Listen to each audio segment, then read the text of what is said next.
Naam, hujambo na karibu. Jina langu ni Busara Naaman. Anaitupa taarifa hizi kwa lugha ya ishara ni Joyce Wairimo. Mtazamaji, tuanze taarifa zetu na masuala ya elimu. Na licha ya hofu kuwa kuna ongezeko la visa vya korona nchini na hata katika baadhi ya shule, waziri wa elimu George Magoha anasema hapani kuzifunga shule kwa mara nyingine tena. Ametoa wito kwa wazazi kutokuwa na hofu, kwani mikakati imewekwa kuwalinda wanao shuleni. Akizungumza alipozuru baadhi ya shule katika kaunti ya Kakamega, Magoha amesema kuwa Wizara ya Afya imetuma wahudumu wa afya katika shule zilizosajili visa vya COVID-19 ili kuwahudumia wanafunzi na walimu walioathirika. I want to emphasize that it is not the duty of the Ministry of Education to close schools as far as health-related issues are concerned. We have the Public Health Act, and I don't think I want to add anything to what my sister, Dr. Mwanga, gave when she addressed the press the other day. Anasema shule zimenyunyuziwa kemikali ya kupambana na virusi vya korona na hivi karibuni washikadau watatoa mwelekeo. As far as the coronavirus is concerned, we are happy that we opened schools for 3 million of our children in grade 4, standard 8 and form 4. And we are also very happy to announce that so far there is nothing major that has happened that can shake our resolve. Kuhusiana na suala la kufunguliwa kwa shule wiki ijayo, anasema wizara bado inatathmini hali kabla ya kutangaza tarehe mpya ya kufunguliwa kwa shule kwa wanafunzi wote. I would like to say that in terms of schedule to reopen, first of all, we never gave any date. That date of 26th belonged to the media.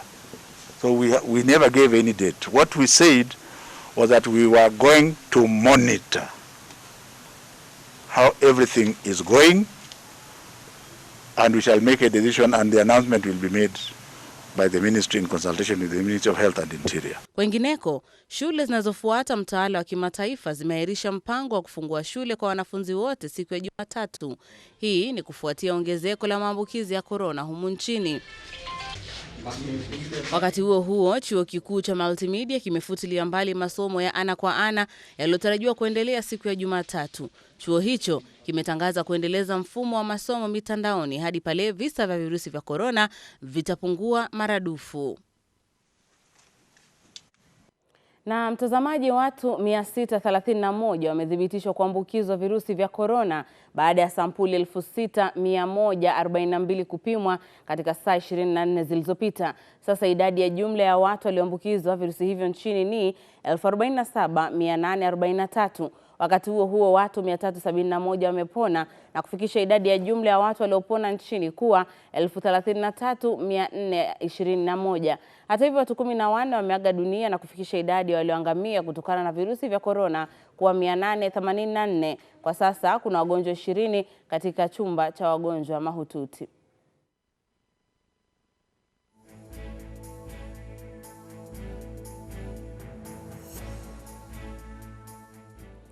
Na mtazamaji, tukisalia katika masuala ya COVID-19 ni kwamba watu 3 wameaga dunia kutokana na virusi vya korona, huku 710 wengine wakiambukizwa virusi hivyo katika magereza. Haya ni kwa mujibu wa kamishna wa magereza nchini Wycliffe Ogalo. Kamishna Ogalo ameshikilia kuwa magereza yamefurika na wafungwa na haziwezi kuzingatia kanuni zilizowekwa na Wizara ya Afya kudhibiti maambukizi ya virusi vya korona.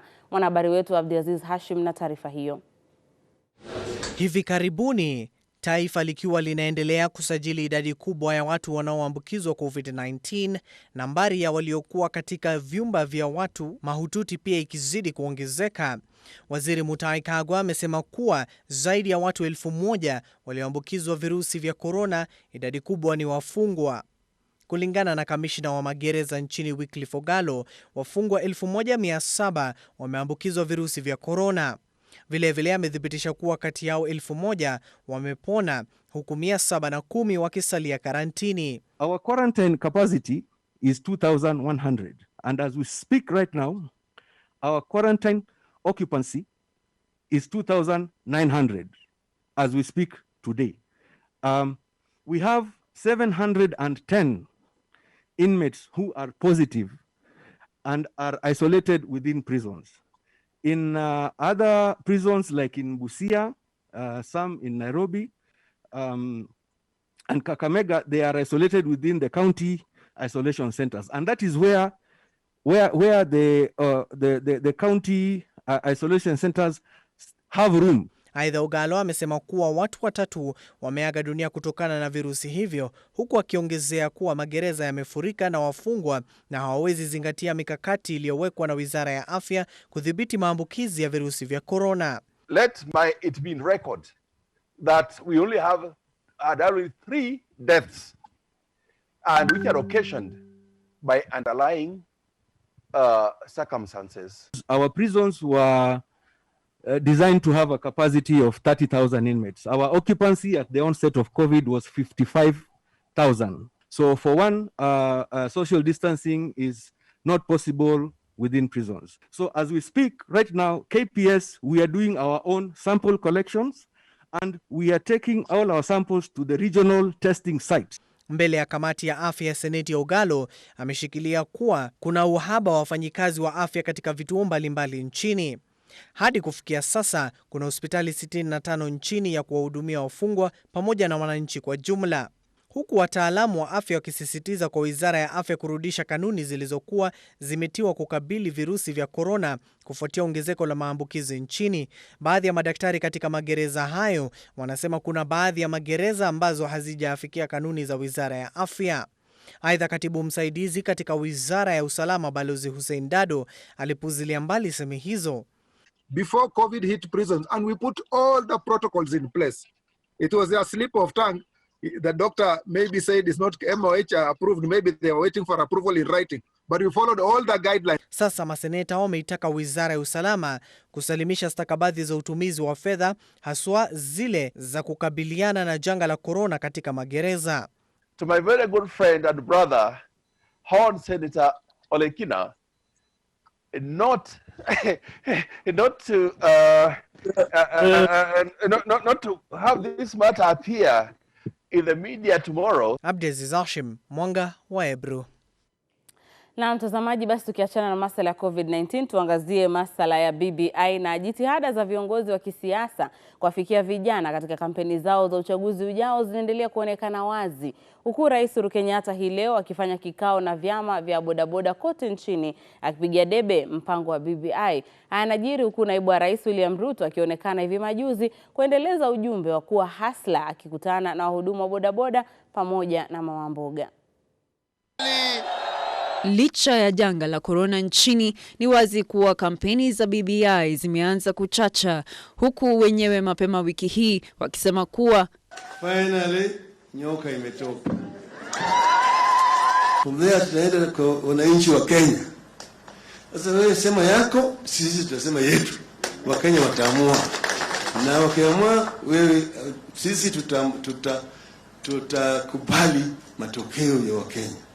Rais Uhuru Kenyatta amewauliza Wakenya kutowapa masikio wanaopinga mpango wa BBI kwa madai kuwa wanaachwa nje ya serikali. Tukija tuseme kama tunapigana kwa sababu wengine wanaona wamewachwa nje ya serikali, tuunde serikali ambao kila jamii ya Kenya itajiona ndani ya serikali, kuna shida jameni. Na huku rais hii leo akizindua rasmi mpango wa kuwekeza biashara ya bodaboda, amewaomba wahudumu wa sekta hiyo kutotumiwa vibaya na wanasiasa, akisema kama kitu umemaliza utumizi yake na ndio mnaona mnatumiwa wakati ya uchaguzi, ndio nyinyi mmejazana, uchaguzi ukiisha basi mjiulize kama hiyo sasa ndio maisha ile mnatafuta. Ndio hiyo.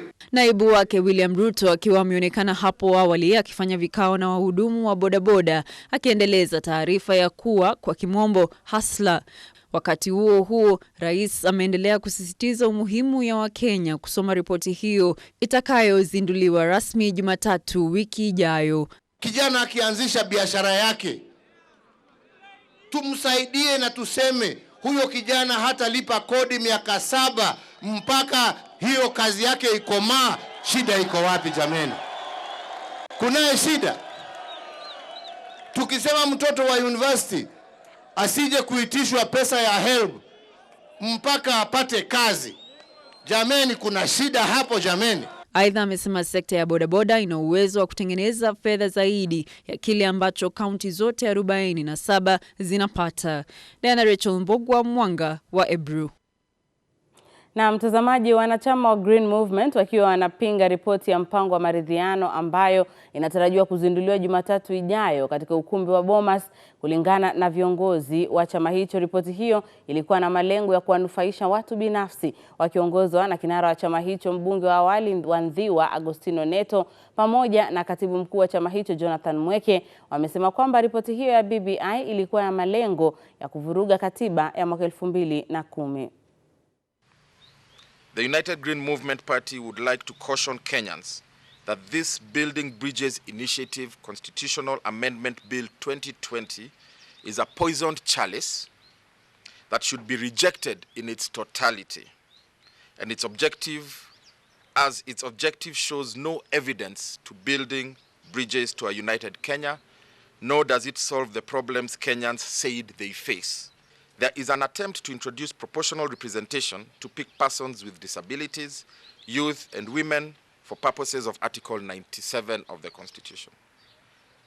The proposal of how to effect this proportional representation is unclear, and since it is used to take away the gains, the marginalized persons and persons with disability that are currently gains in the Constitution, the attempt at proportional representation should have been more refined.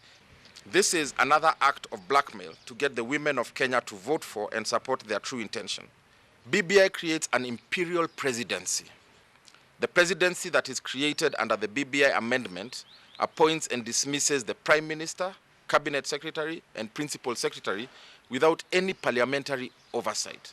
Unlike now, it is not yet Uhuru for us Kenyans, because those who are in power continue to make choices for us that stunt our development, loot our economy, advocate divisiveness, make empty promises, and deliberately engineer poverty. We will be asking those Kenyans who feel with us, who think like us, to join us. We will lead other Kenyans in rejecting the BBI Constitutional Amendment Bill 2020. Na aliyekuwa waziri wa michezo Rashid ECHESA amejiunga na viongozi wengine kuipinga ripoti ya BBI nchini, na ECHESA anasema hatakubali katiba ya kuwanufaisha baadhi ya wanasiasa wachache badala ya wananchi wa kawaida. Mtazamaji, ECHESA alirejea nyumbani miezi 7 baada ya kukamatwa kwa tuhuma za ulaghai. Amesema atawarai wananchi kuipinga ripoti hiyo inayolenga kumgandamiza Mkenya wa kawaida. Angalia paragraph ya kwanza, ya pili, ya tatu, nikaona giza kidogo. Nimeambia sasa mawakili wangu wasome. Ikifika next week nitajua kama ni mzuri ama ni mbaya. Na nyinyi pia vile vile nataka msome hiyo report. Na kama kizungu itakuchenga kidogo kama mimi, tafuta yule anajua akusomee. So that nikirudi next week, tuelewane watoto wetu. Tukirudi next week tukubaliane. Kama ni kusema no, tuseme no. Kama ni kusema yes, tuseme yes. Na kama BBI ni ya kupatia watu matajiri viti na kunufaisha matajiri, wajipange. Na wakitaka tuelewane, sisi sote tuhusishwe. Ni kweli si kweli? Ni kweli. Tukuwe na mjadala wa kitaifa, kila mtu, kila kiongozi, awe mama mboga, awe beba, mahasla wote. Tunataka sisi wote tuchangie kwa hiyo BBI. Na kama itakuwa matajiri wafanye nini? Tuko pamoja, hatuko pamoja jameni? Mimi niko hapa miezi 2 sitoki hapa nyumbani. Tunaelewana jameni? Na ule anaona amekasirika, afanye ile anafanya kama amefanya nini? Amekasirika. Tunaelewana jameni? Kwa sababu mimi siogopi mtu yeyote, naogopa Mwenyezi Mungu. Naam, tukiachana na hayo ya BBI ni kwamba mbunge wa Malindi Aisha JUMWA amepata afueni baada ya kuachiliwa kwa bondi ya shilingi milioni 3 au dhamana ya shilingi milioni 4 pesa taslim katika kesi ya mauaji inayomkabili. Mlinzi wake Godfrey Otieno pia ameachiliwa kwa bondi ya shilingi milioni 1 au dhamana mbadala ya shilingi milioni 1.5 pesa taslim. Pending the processing of the accused person's cash bail or bond, they shall be held in custody at Port Police Station. Wawili hao waliokanusha mashtaka hayo ya mauaji pia wameagizwa kuwasilisha pasipoti zao kortini ifikiapo Jumatatu ijayo. This court accepts the undertaking given by Mr. Omari for the accused persons to deposit their passports in court on Monday, 26th October 2020, since the same are said to be in Nairobi. The said application is not opposed by the prosecution. JUMWA ameshtakiwa pamoja na Otieno kwa kumuua Gombao Jola, mwanaume mwenye umri wa miaka 48 katika kijiji cha Ganda, Oktoba mwaka jana. The accused person shall therefore be released from lawful custody on execution of either cash bail or bond on the terms given by the court. They will, however, ensure that their passports shall be deposited in court by the close of business on 26th of October 2020. Naibu mkurugenzi wa mashtaka ya umma wa Mombasa, Alois Kemo, hata hivyo, alipinga kuachiliwa kwa wawili hao kwa dhamana, akisema kwamba JUMWA ni mtu mwenye ushawishi mkubwa na hivyo basi atavuruga mashahidi wa upande wa mashtaka ambao wanategemewa katika kesi hiyo dhidi yake. Lakini akiwaachilia kwa dhamana, Jaji Mwangi pia amewaonya dhidi ya kuwatishia mashahidi wa upande wa mashtaka. JUMWA na msaidizi wake watatakiwa kufika kortini kila wakati mahakama itakapowataka kufanya hivyo.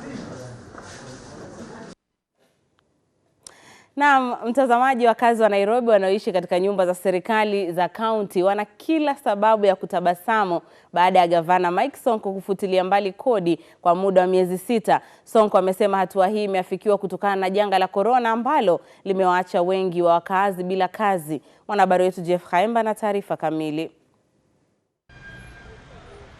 Katika taarifa kwa vyombo vya habari, wenyeji wa Nairobi wanaokaa kwenye nyumba za serikali ya kaunti sasa wataendelea kuishi bila kugharamia kodi yoyote kwa muda wa miezi 6.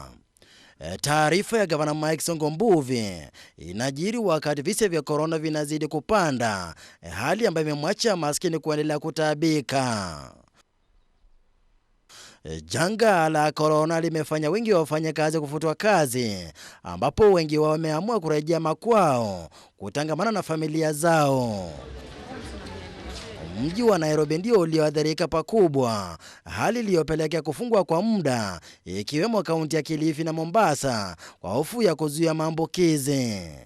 Gavana Sonko ambaye kwa muda amejipara katika njia panda na mkurugenzi mkuu wa mji wa Nairobi Mohamed Badi ameapa kupigania wanyonge katika jamii, na sasa kilio cha wengi wa wakazi wa Nairobi ndiye imemfanya kuchukua hatua ya pili, hatua ya kuwaokoa kwa kutoa kodi.